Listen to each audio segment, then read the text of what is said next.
Hello everyone, this is Sahana, your social science tutor from Parikshe. ಇವತ್ತು ನಾವು ನಮ್ಮ ಮೊದಲನೇ chapter the advent of Europeans to ಇಂಡಿಯಾನ continue ಮಾಡ್ತೀವಿ. ಆ್ಯಂಡ್ ಇವತ್ತಿನ ಟಾಪಿಕ್ ಯಾವುದಪ್ಪ ಅಂತ ಅಂದರೆ the next important battle, the battle of Buxar. ಯಾವಾಗ ಆಗೋದಿದು? 1764. ಸೊ ನಾವು ಹೋದ ಕ್ಲಾಸಲ್ಲಿ ಬ್ಯಾಟಲ್ ಆಫ್ ಪ್ಲಾಸಿನ ಕಲ್ತ್ವಲ್ಲ.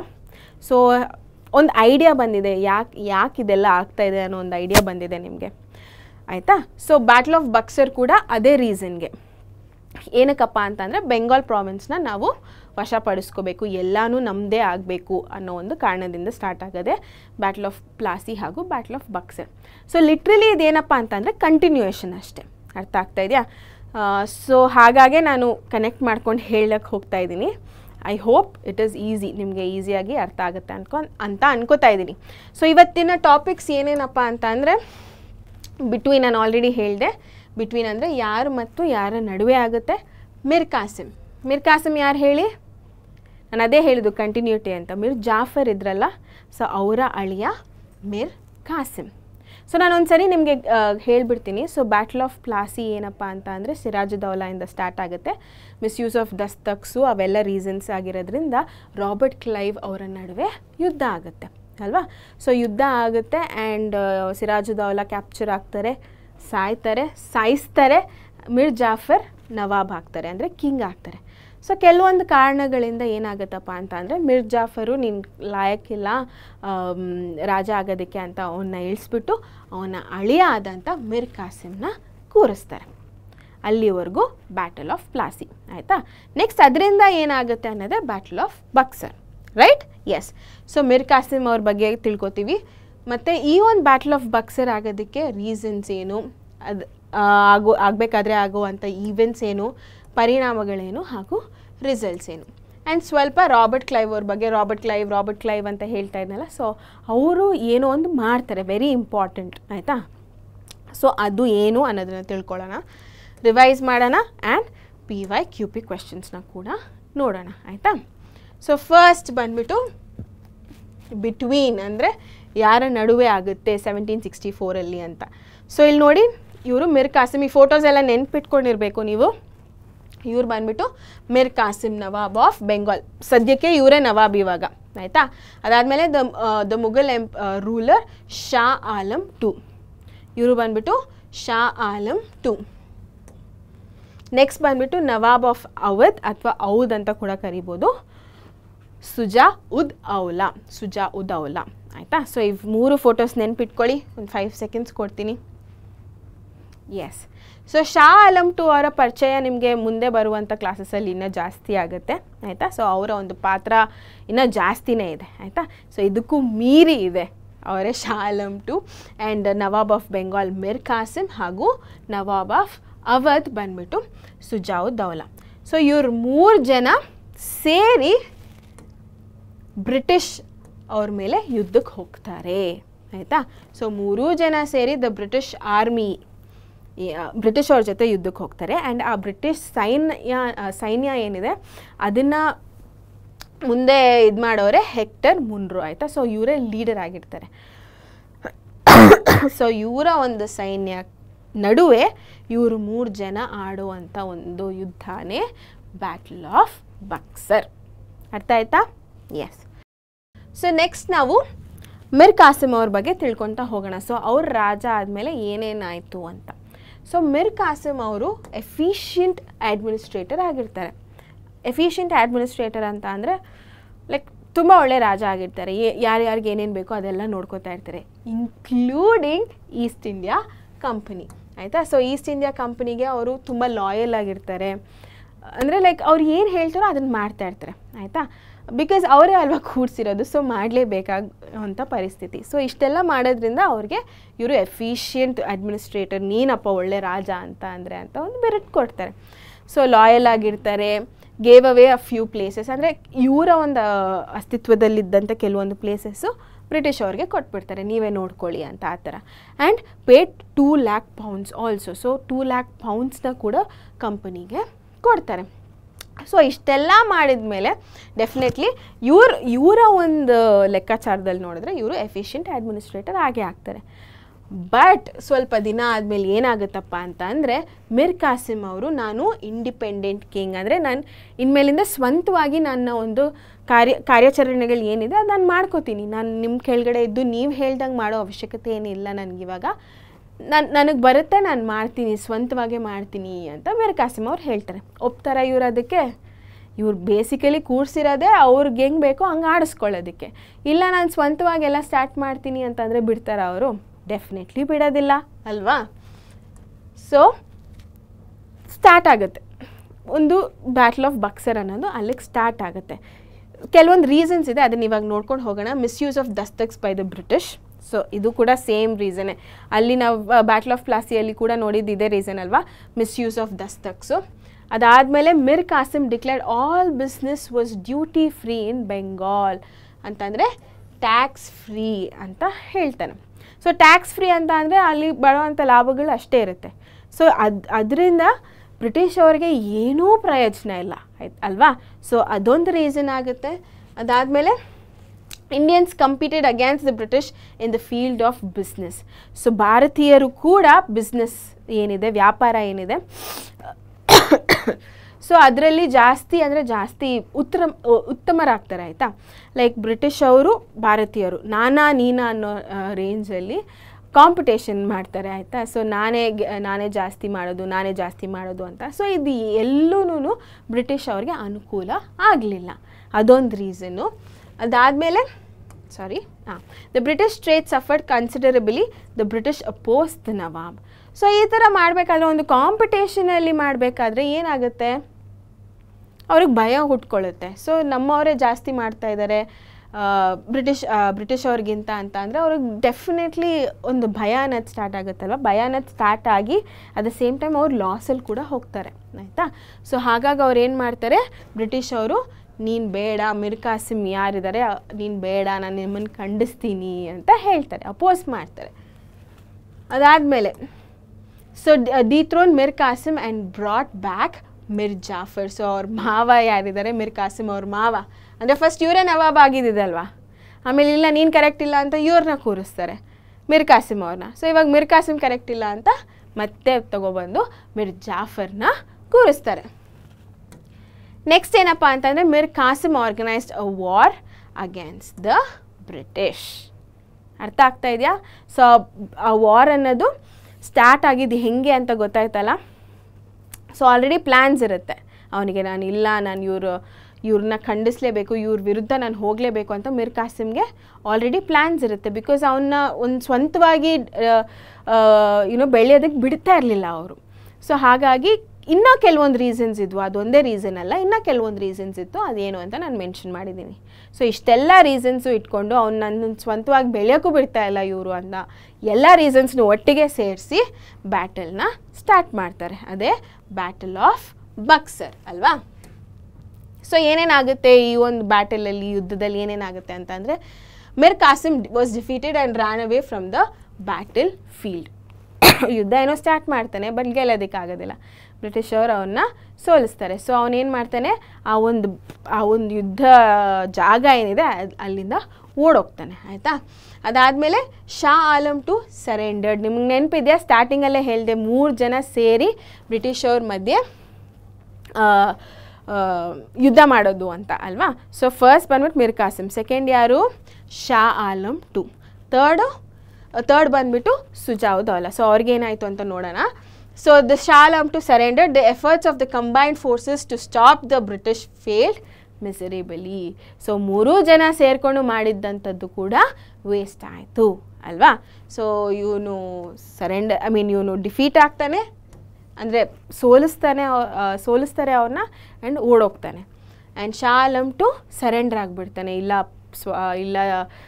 ಇಲ್ಲ ಸರ್ ನಾನು ಮಾಡಿ ತಪ್ಪಾಯಿತು ಅಂತ ಅವನು ಸರೆಂಡರ್ ಆಗಿಬಿಡ್ತಾನೆ ಆಯಿತಾ. ನೆಕ್ಸ್ಟು ಎಸ್ ಇವರು ನಾನು ಫೋಟೋಸ್ ನೆನ್ಪಿಟ್ಕೊಳ್ಳೋಕೆ ಹೇಳಿದೆ ಅಲ್ವಾ. ಸೊ ಇವ್ರು ಬಂದ್ಬಿಟ್ಟು Shah Alam two. So gave the diwani rights over Bengal to the British. So Bengal diwani rights ಏನಿದೆ ಅದನ್ನು ಬ್ರಿಟಿಷ್ ಅವರಿಗೆ ಕೊಟ್ಬಿಡ್ತಾರೆ. All the rights over Bengal at 26 lakhs per annum. So ಇನ್ನೂ ಏನೇನು ರೈಟ್ಸ್ ಇದೆ, ದಿವಾನಿ ರೈಟ್ಸ್ ಎಲ್ಲ ಏನೇನು ರೈಟ್ಸ್ ಇದೆ ಅಷ್ಟೂ ಅವನು ಮಾರಿಬಿಡ್ತಾನೆ. ಎಷ್ಟಿಗೆ ಅಂತಂದರೆ 26 ಲಕ್ಷ ಒಂದು ವರ್ಷಕ್ಕೆ ಕೊಡಬೇಕು ಬ್ರಿಟಿಷವರು. ಸೊ ಇಷ್ಟು ಕೊಟ್ಟರೆ ನಾನು ಎಲ್ಲನೂ ಕೊಡ್ತೀನಿ ಅಂತ ಹೇಳ್ತಾನೆ. ಆ್ಯಂಡ್ ಅವನು ಎಲ್ಲನೂ ಕೊಡ್ತಾನೆ, ಇವ್ರು ಅಷ್ಟು ಕೊಡೋದಕ್ಕೂ ಒಪ್ಕೋತಾರೆ. ಆಯಿತಾ? ಸೊ ಇವಾಗ ನಿಮ್ಗೆ ಕೇಳಬೇಕು, ಐ ಮೀನ್ ನಿಮ್ಗೊಂದು ಡೌಟ್ ಬಂದಿರಬೇಕು, ಏನು ದಿವಾನಿ ರೈಟ್ಸು ಅಂತ. ಸೊ ದಿವಾನಿ ರೈಟ್ಸ್ ಅಂದರೆ ಏನಪ್ಪ ಅಂತಂದರೆ the right to collect land taxes. So ಭೂಮಿ ಮೇಲೆ ಇರುವಂಥ ಕಂದಾಯಗಳು, ಲ್ಯಾಂಡ್ ಟ್ಯಾಕ್ಸ್ ಏನಿದೆ ಅದನ್ನು ಇವರು ವಶಪಡಿಸ್ಕೋಬೋದು. ಅದೇ ಎಷ್ಟಾಗ್ಬಿಡುತ್ತೆ ಅಲ್ವಾ? ಅರ್ಥ ಆಗ್ತಾ ಇದೆಯಾ?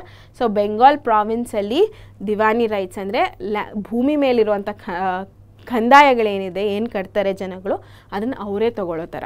ಅದು ಯೂಶ್ವಲಿ ಯಾರಿಗೆ ಹೋಗ್ಬೇಕು? ರಾಜನಿಗೆ ಹೋಗಬೇಕು. ಬಟ್ ಇಲ್ಲೇನು ಬ್ರಿಟಿಷವ್ರು ತೊಗೋಬೋದು ಅಂತ ಹೇಳ್ತಾನೆ. And at the same time Shah Alam two ಏನು ಮಾಡ್ತಾನೆ, 26 ಲಕ್ಷ ಇಸ್ಕೊಂಡು ಪ್ರತಿಯೊಂದು ವರ್ಷಕ್ಕೂ 26 ಲಕ್ಷ ಇಸ್ಕೊಂಡು ಇನ್ನು ಮಿಕ್ಕಿದ ಏನೇನು ರೈಟ್ಸ್ ಇದೆ, ಅದು ಬೆಂಗಾಲ್ ಪ್ರದೇಶದ ರೈಟ್ಸ್ ಏನೇನಿದೆ ಎಲ್ಲನೂ ಬ್ರಿಟಿಷ್ ಅವ್ರಿಗೆ ಕೊಟ್ಬಿಡ್ತಾನೆ. ಬೇರೆ ಬೇರೆ ರೈಟ್ಸ್ ಅಂದರೆ ನಿಮಗೆ ಅಡ್ಮಿನಿಸ್ಟ್ರೇಷನ್ ರೈಟ್ಸ್ ಬರ್ಬೋದು, ಅಥವಾ ಸಿವಿಲ್ ಅಥವಾ ಕ್ರಿಮಿನಲ್ ಕೋಡ್ಸ್ನ ಫಾರ್ಮ್ ಮಾಡೋವಂಥ ರೈಟ್ಸ್ ಬರ್ಬೋದು. ಈ ಥರ ಬೇರೆ ಬೇರೆ ರೈಟ್ಸ್ ಏನೇನಿದೆ ಪೂರ್ತಿ ಬ್ರಿಟಿಷ್ ಅವ್ರಿಗೆ ಕೊಟ್ಬಿಡ್ತಾನೆ. ಆಯಿತಾ? ಅದಾದಮೇಲೆ ಇನ್ನೊಂದು ಪೆಂಡಿಂಗ್ ಇತ್ತಲ್ಲ, ಸುಜಾವ್ದಾಲ. ನಾನು ಹೇಳಿದೆ ಅವ್ರದ್ದೇನಾಯಿತು ಅಂತ ಆಮೇಲೆ ಹೇಳ್ತೀನಿ ಅಂತ. ಇಲ್ಲಿ ನೋಡಿ, ಸುಜಾವ್ದಾಲ ಪೇಡ್ ವಾರ್ ಇಂಡೆಮ್ನಿಟಿ ಅಂದರೆ ಅವರು ನಷ್ಟ ಪರಿಹಾರ ಮಾಡ್ತಾರೆ. ಎಷ್ಟು ಅಪ್ಪ ಅಂತಂದರೆ 50 lakh for waging the war against the company. ಗೊತ್ತಾಯ್ತಲ್ಲ? ಇವಾಗ ಯಾರಿಗೆ ಲಾಸ್ ಆಗಿದ್ದು?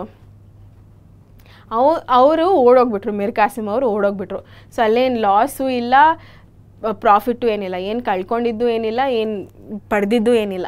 ಇವ್ರು ಅಟ್ಲೀಸ್ಟ್ ಯುದ್ಧ ಏನೋ ಸೋತೋದ್ರು, ಬಟ್ ಅಟ್ಲೀಸ್ಟ್ 26 ಲಕ್ಷ ಬಂತು. ಬಟ್ ಇಲ್ಲಿ ಇವ್ರಿಗೇನಾಯಿತು, ಸುಜಾವ್ದಾಲಾಗೆ, ನವಾಬ್ ಆಫ್ ಅವಧ್ಗೆ ಸೊ 50 ಲಕ್ಷ ಸುಮ್ಮನೆ ಅವ್ರ ಮೇಲೆ ಯುದ್ಧ ಮಾಡಿದ್ದಕ್ಕೆ ನಷ್ಟ ಪರಿಹಾರ ಕೊಡಬೇಕಿತ್ತು. ಎಷ್ಟಪ್ಪ ಅಂತಂದರೆ 50 ಲಕ್ಷ. ಅರ್ಥ ಆಯ್ತಾ? ಸೊ ಇಷ್ಟಾದಮೇಲೆ ಇವಾಗ ರಾಜ ಇಲ್ಲ, ಮೀರ್ ಕಾಸಿಮ್ ರಾಜರಾಗಿದ್ದರು, ಮೀರ್ ಜಾಫರ್ ಅವ್ರನ್ನ ತರ್ತಾರೆ. ಸೊ ಇವಾಗ ಏನಾಯ್ತಪ್ಪ ಅಂತಂದರೆ Mir Jafar son was paid the pension.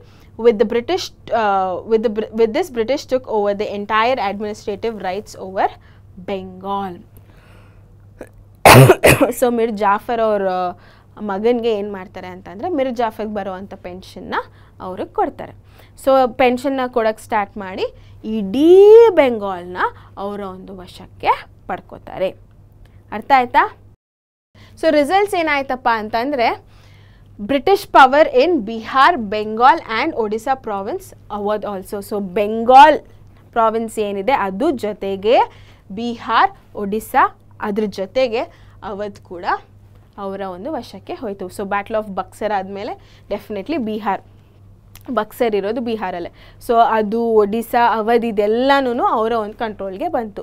ಅದಾದಮೇಲೆ ಇನ್ನೊಂದು ಇಂಪಾರ್ಟೆಂಟ್ ಪಾಯಿಂಟ್ ಏನು ನೀವು ತಿಳ್ಕೊಬೇಕು ಅಂತ ಅಂದರೆ, ಈ ಒಂದು ಬ್ಯಾಟಲ್ ಆಫ್ ಬಕ್ಸರಿಂದ ರಾಬರ್ಟ್ ಕ್ಲೈವ್ ಅವರು 1765 ಡ್ಯುವೆಲ್ ಗವರ್ಮೆಂಟ್ ಅನ್ನೋದನ್ನು ಸ್ಟಾರ್ಟ್ ಮಾಡ್ತಾರೆ. ಡ್ಯುವೆಲ್ ಗವರ್ಮೆಂಟ್ ಅಂತ ಅಂದರೆ ಡ್ಯುವೆಲ್ ಅಂದರೆ ಎರಡು, ಗವರ್ಮೆಂಟ್ ಅಂದರೆ ಇಬ್ಬರು ನೋಡ್ಕೊಳ್ಳೋರು. ಸೊ ಇಬ್ರಿಗೂ ಕೆಲಸ ಏನಿದೆ ಅದನ್ನು ಡಿವೈಡ್ ಮಾಡಿರ್ತಾರೆ. ಒಬ್ಬರು ಯಾರು? ಬ್ರಿಟಿಷ್ ಅವರು, ಇನ್ನೊಬ್ಬರು ನವಾಬ್ ಅಂದರೆ ಆ ಒಂದು ಪ್ರದೇಶದ ರಾಜ ಅಲ್ವಾ. ಸೊ ಬ್ರಿಟಿಷ್ ಅವ್ರಿಗೆ collect land taxes, diwani rights ಏನಿದೆ ಅದು ಬ್ರಿಟಿಷ್ ಅವರಿಗೆ. ನವಾಬ್ಗೇನು? Administrative issues like justice. ಅಂದರೆ ಇಲ್ಲಿ ದುಡ್ಡೆಲ್ಲ ಇವ್ರು ದೋಚ್ಕೊಳ್ಳೋದು, ಆ್ಯಂಡ್ ನವಾಬ್ಗೆ ಅಲ್ಲಿನ ಸಮಸ್ಯೆಗಳನ್ನ ಪರಿಹಾರ ಮಾಡಬೇಕು ಅಂತ ಹೇಳೋದು. ಅರ್ಥ ಆಗ್ತಾ ಇದೆಯಾ?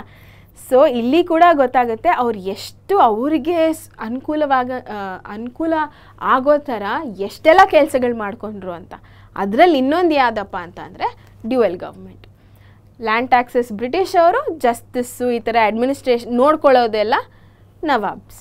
ಸೊ ಇದು ರಾಬರ್ಟ್ ಕ್ಲೈವ್ ಅವ್ರು ಮಾಡುವಂಥ ಒಂದು ಪಾಲಿಟಿಕಲ್ ಪವರ್. ಆಯಿತಾ? ಸೊ ನಾವೇನಂತ ಹೇಳ್ತೀವಿ ಅದನ್ನು ಪಾಲಿಟಿಕಲ್ ಪವರ್. ಸೊ ಹೀಗೆ ದುಡ್ಡು ಮಾಡೋದು ಹೆಂಗೆ ಅಂದರೆ ಹೀಗೆ ಅಲ್ವಾ? ಎಸ್. ಬಟ್ ಇದನ್ನು ಫಾಲೋ ಮಾಡಬೇಡಿ, ದುಡ್ಡು ಯಾವಾಗಲೂ ನಾವು ನಿಯತ್ತಾಗೆ ಮಾಡಬೇಕು. ಆಯಿತಾ? ಎಸ್. ಸೊ ಇವಾಗ ಸ್ವಲ್ಪ ರಾಬರ್ಟ್ ಕ್ಲೈವ್ ಅವ್ರ ಬಗ್ಗೆ ತಿಳ್ಕೊಳ್ಳೋಣ. ಅಚೀವ್ಮೆಂಟ್ಸು. ಸೊ ಅವ್ರದ್ದು ಬೇಸಿಕಲಿ 2 ಅಚೀವ್ಮೆಂಟ್ಸ್ ಇದೆ, 2 ಆಗಿ ಡಿವೈಡ್ ಮಾಡಿದ್ದೀವಿ. ಒಂದು ಪಾಲಿಟಿಕಲ್, ಇನ್ನೊಂದು ಬಿಸ್ನೆಸ್. ಸೊ ಪಾಲಿಟಿಕಲ್ ಅಂತ ಬಂದಾಗ, ರಾಜಕೀಯ ಅಂತ ಬಂದಾಗ 3 ಇದೆ. Siege of Arcot, Carnatic war, establish British rule over south India ಆಯಿತಾ. ಸೊ ಕಾರ್ನಾಟಿಕ್ ವಾರಿಂದನೇ ಅಲ್ವಾ ಸೌತ್ ಆಫ್ ಇಂಡಿಯಾಗೆ ಒಂಚೂರು ಅವರು ವಶಕ್ಕೆ ಪಡ್ಕೊಂಡಿದ್ದು ಸೌತ್ ಆಫ್ ಇಂಡಿಯಾನ. ಸೊ ಇದರಲ್ಲೆಲ್ಲನೂ ರಾಬರ್ಟ್ ಕ್ಲೈವ್ ಅವರ ಒಂದು ತಲೆ ಇದೆ ಆಯಿತಾ. ಸೊ ಅದೊಂದು ಅಚೀವ್ಮೆಂಟ್ಸ್ ಅವರಿಗೆ. ಸೊ ಫ್ರೆಂಚ್ ಅವ್ರ ಮಧ್ಯೆ ಗೆದ್ದರು ಆ್ಯಂಡ್ ಸೌತ್ ಆಫ್ ಇಂಡಿಯಾ ಏನಿದೆ ಅದನ್ನು ವಶಪಡಿಸ್ಕೊಂಡ್ರು, ಅವರ ವಶಪಡಿಸ್ಕೊಂಡ್ರು ಅಲ್ವಾ. ಸೊ ಇದೆಲ್ಲದನ್ನು ಯಾರ ಕೆಳಗಡೆ ಹೋಗುತ್ತೆ, ಲಿಟಲ್ ಒಂದು ಸ್ವಲ್ಪ ಯುನೋ ಬೇರೆಯವ್ರ ಕಷ್ಟನೂ ಇದೆ, ಬಟ್ ಅದರಲ್ಲಿ ತಲೆ ಡೆಫಿನೆಟ್ಲಿ ಇದ್ದಿದ್ದು ರಾಬರ್ಟ್ ಕ್ಲೈವ್ ಅವ್ರದ್ದು ಕೂಡ ಆಯಿತಾ. And then battle of Plassey, ಇದಂತೂ ಇವಾಗಲೇ ನೋಡಿದ್ರಿ ನೀವು ಈ ಒಂದು ಚಾಪ್ಟರಲ್ಲಿ ಹೋದ ವಿಡಿಯೋದಲ್ಲಿ. Battle of Plassey gain control over the nawab ಅಲ್ವಾ. ಸೊ ಬ್ಯಾಟಲ್ ಆಫ್ ಪ್ಲಾಸಿ ನಡೆದಿದ್ದೆ ಅವರ ನಡುವೆ ಅಲ್ವಾ, ಸಿರಾಜುದ್ದೌಲಾ ಹಾಗೂ ರಾಬರ್ಟ್ ಕ್ಲೈವ್. ಸೊ ಇದು ಪಾಲಿಟಿಕಲ್. ಸೊ ಕಾರ್ನಾಟಿಕ್ ವಾರ್ ಆಗಿರ್ಬೋದು, ಆರ್ಕಾಟ್ನ ವಶಪಡಿಸ್ಕೊಂಡಿದ್ದಾಗಿರ್ಬೋದು, ಆ್ಯಂಡ್ ಸೌತ್ ಆಫ್ ಇಂಡಿಯಾ ಅವರ ವಶಕ್ಕೆ ಹೋಗಿದ್ದಾಗಿರ್ಬೋದು, and at the same time battle of Plassey ಅಂದರೆ ಬೆಂಗಾಲ್ ಪ್ರಾವಿನ್ಸ್ ಏನಿದೆ ಇದೆಲ್ಲನೂ ಬ್ರಿಟಿಷ್ ಅವ್ರ ಕೆಳಗಡೆ ಬರೋದಕ್ಕೆ ಅವರ ಒಂದು ಅಸ್ತಿತ್ವ ಇತ್ತು ಆಯಿತಾ. ಅದಾದಮೇಲೆ ಬಿಸ್ನೆಸ್ ಅಂತ ಬಂದಾಗ ಪ್ರಾಫಿಟ್ ಫಾರ್ ಈಸ್ಟ್ ಇಂಡಿಯಾ ಕಂಪನಿಗೆ ತುಂಬ ಅಂದರೆ ತುಂಬ ಪ್ರಾಫಿಟ್ಸ್ ಬಂದಿತ್ತು. ಅಟ್ ದ ಸೇಮ್ ಟೈಮ್ ಇವರು ಇಂಡಿವಿಜುವಲ್ ಆಗಿ ತುಂಬ ಪ್ರಾಫಿಟ್ನ ಮಾಡ್ಕೊಂಡಿದ್ರು. ಸೊ ಅವ್ರ ಇಂಗ್ಲೆಂಡ್ ಗೌರ್ಮೆಂಟ್ಗೆ ಒಂಥರ ಆಶ್ಚರ್ಯ ಆಗುವಂಥ ಒಂದು ಕೆಲಸ. ನಾವು ಇವ್ರನ್ನ ಸುಮ್ಮನೆ ಒಂದು ಕ್ಲರ್ಕಾಗಿ ಕಳಿಸಿದ್ದು, ಬಟ್ ಇವ್ರು ವಾಪಸ್ ಬರಬೇಕಾದ್ರೆ ಇಷ್ಟೊಂದು ರಿಚ್ ಆಗಿಬಿಟ್ಟಿದ್ರ ಅನ್ನೋ ಒಂದು ಡೌಟ್ ಕೂಡ ಬಂತು ಅವ್ರಿಗೆ.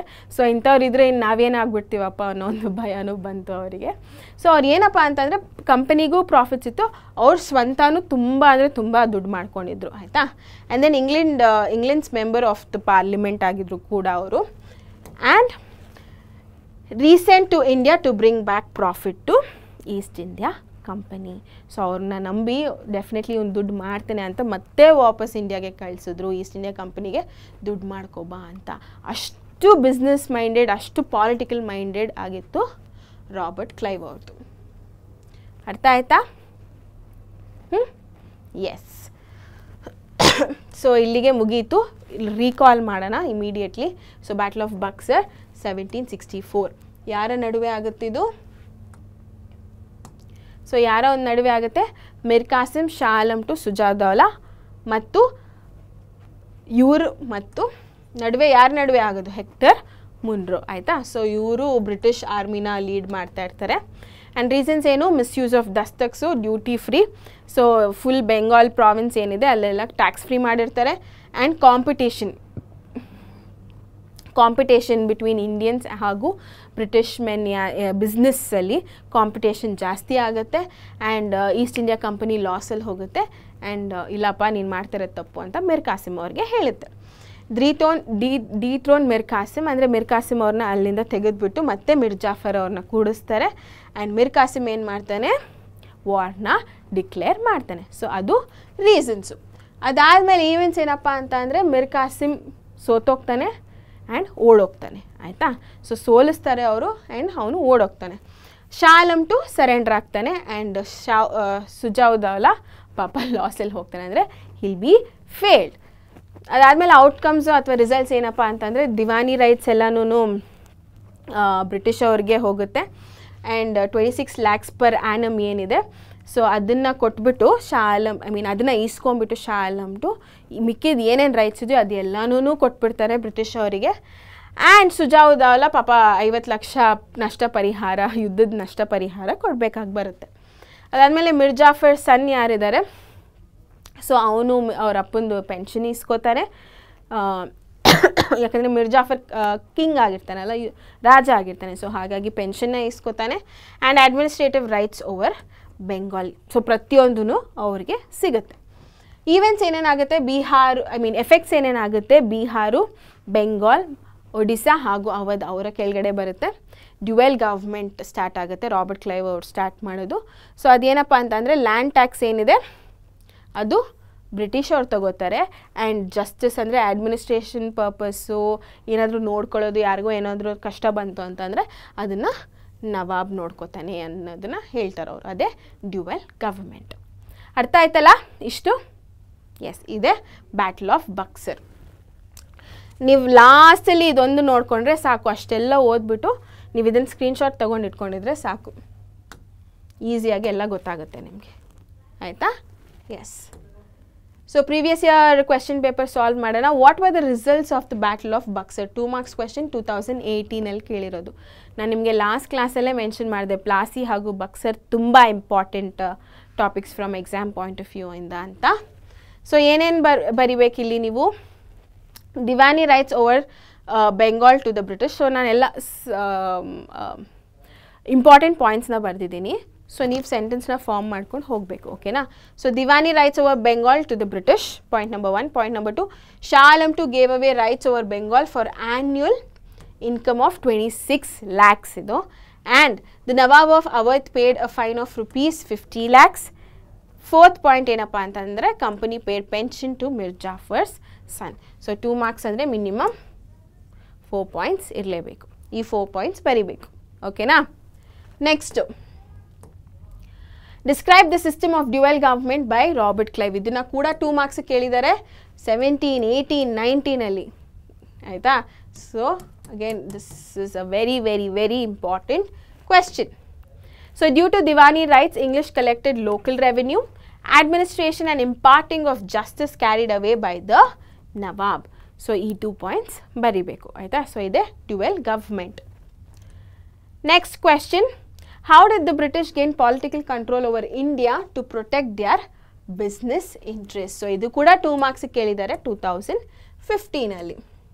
ಸೊ ಆನ್ಸರ್ ಬಂದ್ಬಿಟ್ಟಿದ್ದು, the battle of Buxar made the British the real holders of power over Bengal, Bihar, Odisha provinces as well as Awadh ಆಯಿತಾ. ಅದಾದಮೇಲೆ in 1765 Robert Clive brought the concept of dual government, according to which the British had the right to collect land taxes while the Nawab ಏನು administrative issues like justice ಆಯಿತಾ. Next, in this manner the British gained political control over India to protect the business interests. So conclude ಮಾಡಬೇಕು ಆಯಿತಾ.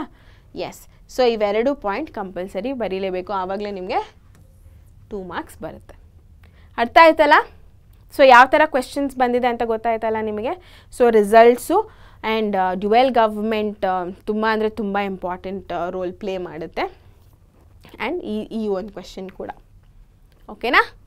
Yes, so ಇಲ್ಲಿಗೆ battle of Buxar ಕೂಡ complete ಮಾಡ್ತೀವಿ. I hope ನಿಮಗೆ ಈ ಒಂದು ಟಾಪಿಕ್ದು ಇಂಪಾರ್ಟೆನ್ಸ್ ಎಷ್ಟಿದೆ ಅನ್ನೋದನ್ನು ಅರ್ಥ ಮಾಡ್ಕೊಂಡಿದ್ದೀರಾ ಅಂತ ಅನ್ಕೋತೀನಿ.